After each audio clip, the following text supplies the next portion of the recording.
حضرت سیدنا عثمان غنی رضی اللہ تعالیٰ عنہ کے متعلق حضرت عباس رضی اللہ عنہ فرماتے ہیں، نبی پاک صلی اللہ علیہ وسلم نے ارشاد فرمایا لَيَشْفَعَنَّ عثمان فِي 70,000 ممن قد استوجب النار حتی يدخلهم الجنہ۔ حضرت عثمان غنی رضی اللہ تعالیٰ عنہ حضور فرماتے ہیں کہ میری امت میں 70,000 ایسے لوگوں کی شفاعت فرمائیں گے جن پر دوزخ واجب ہو چکا ہے۔ شفاعت فرمائیں گے یعنی اللہ کے دربار میں دعا کریں گے، مولا تیرے نبی کی امت کے 70,000 لوگوں کو معاف فرما جن پر جہنم واجب ہو چکا ہے، فیصلہ ہو چکا ہے کہ یہ جہنمی ہے۔ ان کی شفاعت فرمائیں گے، ایک کی نہیں، دو کی نہیں، 70,000 لوگوں کی۔ اللہ ہم کو بھی ان کے شفاعت کرنے کیے ہوئے بندوں میں شامل فرمائے۔ نہ صرف یہ بلکہ شفاعت کریں گے بلکہ ان کو جنت میں داخل کرنے تک فرصت نہیں لیں گے، جب تک کہ ان 70,000 لوگوں کو جنت میں داخل نہ کریں گے آپ سانس نہیں لیں گے۔ حضرت عثمان غنی رضی اللہ تعالیٰ عنہ یہ مقام رکھتے ہیں، اور یہ کون فرما رہے ہیں؟ نبی پاک رحمت للعالمین صلی اللہ علیہ وسلم فرما رہے ہیں۔ ایسے ایسے صحابہ کرام اللہ کے نبی نے ان کو وہ مقام عطا فرمایا کہ ایک جن کے لب ہلنے سے 70,000 کی بخشش ہو جاتی ہے۔ حاضرین کرام، اسی طرح حضرت عثمان غنی رضی اللہ تعالیٰ عنہ کے متعلق اور ایک حدیث پاک آتی ہے۔ حضرت انس رضی اللہ عنہ نے فرمایا کہ نبی پاک صلی اللہ علیہ وسلم کی بارگاہ میں کئی ایک صحابہ کرام جلوہ افروز ہیں، حضرت عثمان غنی رضی اللہ تعالیٰ عنہ بھی ہیں۔ اسی درمیان میں حضرت عثمان غنی رضی اللہ تعالیٰ عنہ کو چھینک آتی ہے۔ چھینک آئے تو کیا کرنا ہے؟ سرکار نے طریقہ بتایا ہمیں کہ جب چھینکو تو الحمدللہ کہو، اور سننے والا یرحمک اللہ کہے۔ چھینک کر الحمدللہ کہنا سنت ہے، اور الحمدللہ سن کر یرحمک اللہ یہ جواب دینا واجب ہے۔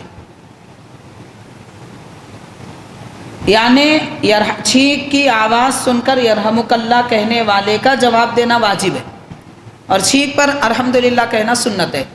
مطلب یہ ہے کہ اگر کوئی چھینک کر الحمدللہ کہے نہ کہے تو کوئی بات نہیں ہے، کہے تو ثواب ہے، نہ کہے تو کوئی بات نہیں ہے، لیکن الحمدللہ سن کر کوئی جواب نہ دے تو گناہ گار ہے۔ ایسے مسائل ہوتے ہیں۔ ابھی یہ مسائل بھی دیکھیے اپنی عقل سے نہیں آتے۔ آپ سمجھ رہے ہوں گے چھینکنے والے پہ لازم ہونا چاہیے تھا، چھینک تو اس کو آئی نہ، ہم پہ کیوں واجب ہے؟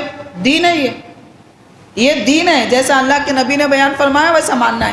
اپنی عقل، اپنی قیاس، اپنے تصور، نہ میں یہ سمجھتا ہوں، میرا اوپینین یہ ہے۔ کون ہے تم جو اپنا اوپینین بیان کرنا چاہتے ہیں؟ بہت سارے لوگ بولتے ہیں نہیں میں ایسا سمجھتا ہوں۔ آپ کون ہیں جناب؟ پدی کہاں، پدی کا شوربہ کہاں؟ دین میں کسی کو کچھ نہیں چلتی، دین میں اللہ اس کے رسول کی چلتی ہے، کسی کی نہیں چلتی۔ ماننا ہے مانیے، نہیں ماننا ہے جائیے، کوئی بات نہیں۔ مانیں گے تو سرخرو، نہیں مانیں گے تو بدرو، یعنی بدصورت ہو جائیں گے دنیا میں بھی آخرت میں بھی۔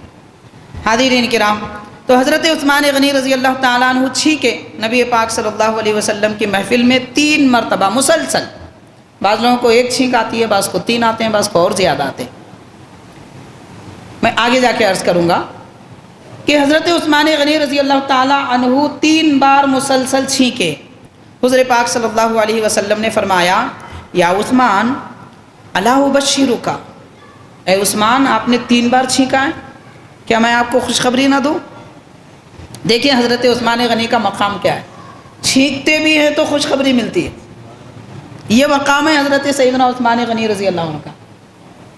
چھینک تو ایک فطرت ہے، آدمی کو آتی ہے، چھینکتے بھی ہیں تو خوشخبری دے رہے ہیں پیارے آقا صلی اللہ علیہ وسلم، کتنا چاہتے ہیں نبی پاک صلی اللہ علیہ وسلم۔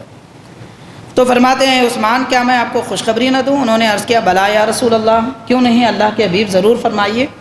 تو سرکار نے فرمایا ھذا جبریل یخبرنی عن اللہ تعالی، کہ جبریل ابھی آئے اور مجھے بتا رہے ہیں کہ اللہ تعالیٰ نے فرمایا، کیا فرمایا؟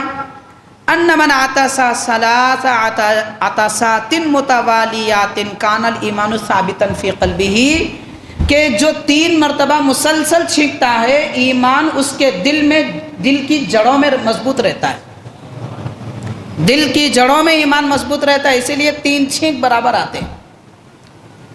یہ نعمت اور یہ خوشخبری ملی حضرت عثمان غنی رضی اللہ عنہ کے تصدق میں سب کو، یعنی آپ اگر 3 بار نہ چھینکتے، حضور یہ نہ فرماتے تو بعد والوں کے لیے ایمان کی مضبوطی دل میں ہونے کی خوشخبری نہیں تھی۔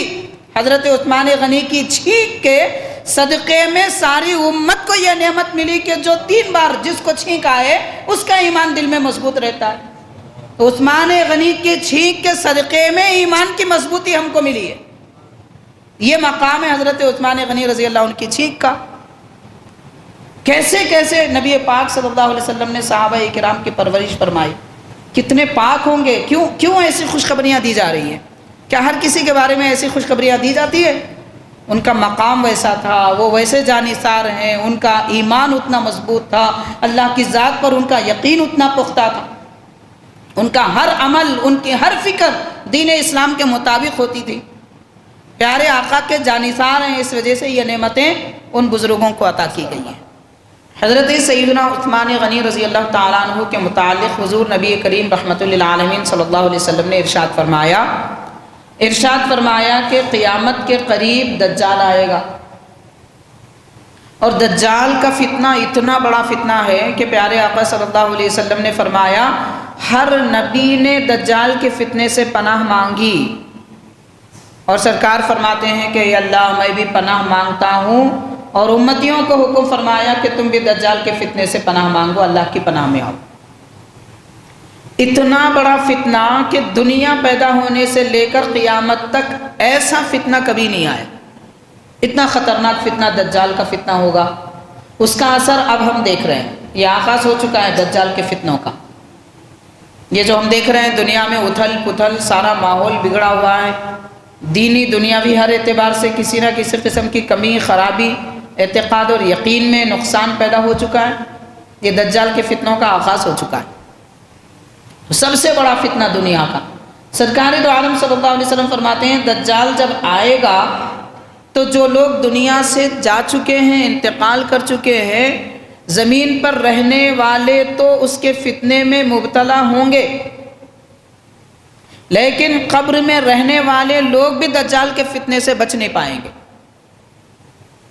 مرے ہوئے لوگ جو صدیوں پہلے مر چکے ہیں، دجال کے فتنے سے وہ بھی نہیں بچیں گے۔ پیارے آقا صلی اللہ علیہ وسلم فرماتے ہیں جو میرے عثمان غنی سے محبت کرتا ہے وہ زمین پر ہو تب بھی دجال کے فتنے سے محفوظ رہے گا۔ تو آپ غور کیجئے کہ حضرت عثمان غنی رضی اللہ تعالیٰ عنہ کی محبت مرنے کے بعد قبر میں پڑے ہوئے آدمی کو بھی دجال کے فتنے سے بچاتی ہے۔ اتنی عظیم نعمت ہے حضرت عثمان غنی رضی اللہ عنہ کی محبت۔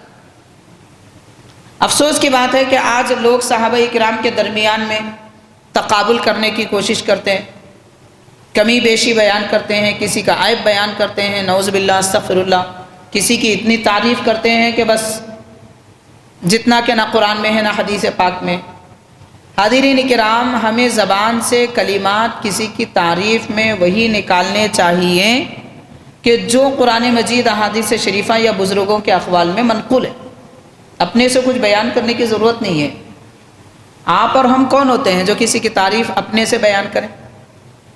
اس لیے کہ کسی کی تعریف بیان کرنے کے لیے اس مقام پر ہونا ضروری ہے یا اس سے اونچے مقام پہ ہونا ضروری ہے؟